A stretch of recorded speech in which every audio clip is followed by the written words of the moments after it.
মই ৬৫ নং লাৰকুচি কাপলাবৰী গাঁও পঞ্চায়তৰ অন্তৰ্গত ৬ নম্বৰ ৱাৰ্ডৰ পৰা ৱাৰ্ড মেম্বাৰ হিচাপে জয় হৈছিলোঁ আৰু আজি মই ৬৫ নং লাৰকুচি কাপলাবৰী গাঁও পঞ্চায়তৰ সভাপতি নিৰ্বাচনৰ দিনবাৰ ঠিক কৰিছিলে আৰু আমাৰ মাজত নিৰ্বাচন প্ৰক্ৰিয়াৰে হৈছে শেষ আৰু মই ৬টা ভোট পাই প্ৰেচিডেণ্ট হিচাপে নিৰ্বাচিত হৈছোঁ আৰু মোৰ বিৰোধীয়ে ৪টা ভোট লাভ কৰিছে।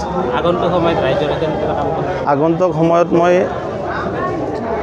এইটো উদ্দেশ্য লৈ ৰাজনীতিত আহিছোঁ যে কাপলাবৰী লাৰকুচি কাপলাবৰী গাঁও পঞ্চায়তৰ সৰ্বসাধাৰণ ৰাইজৰ সৰ্বাংগীন উন্নয়নে মোৰ মূল লক্ষ্য।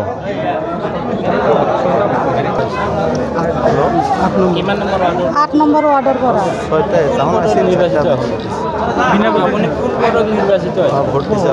উপসভা ৰাইজৰ মই কাম কৰিম, ৰাইজৰ উন্নতৰ কাৰণে মই কাম কৰিম, গৰীবৰ সহায় কৰিম। ৰাস্তা ঘাটৰ ৬৫ নং লাৰকুচি কাপলাবৰী গাঁও চাহাৰা আহমেদ।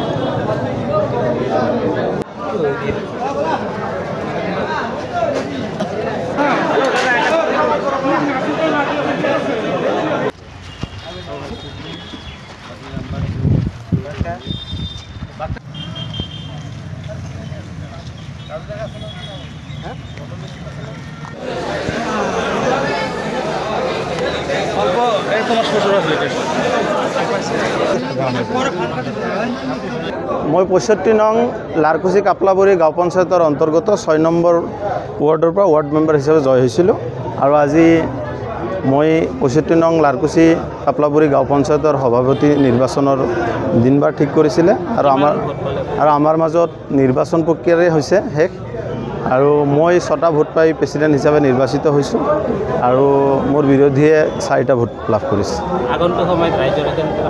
আগন্তুক সময়ত মই এইটো উদ্দেশ্য লৈ ৰাজনীতিত আহিছোঁ যে কাপলাবৰী লাৰকুচি কাপলাবৰী গাঁও পঞ্চায়তৰ সৰ্বসাধাৰণ ৰাইজৰ সৰ্বাংগীন উন্নয়নে মোৰ মূল লক্ষ্য।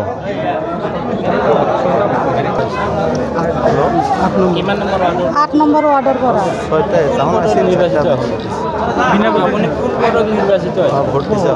উপসভা ৰাইজৰ মই কাম কৰিম, ৰাইজৰ উন্নতৰ কাৰণে মই কাম কৰিম, গৰীবৰ সহায় কৰিম। ৰাস্তা ঘাটৰ ৬৫ নং লাৰকুচি কাপলাবৰী গাঁও চাহাৰা আহমেদ।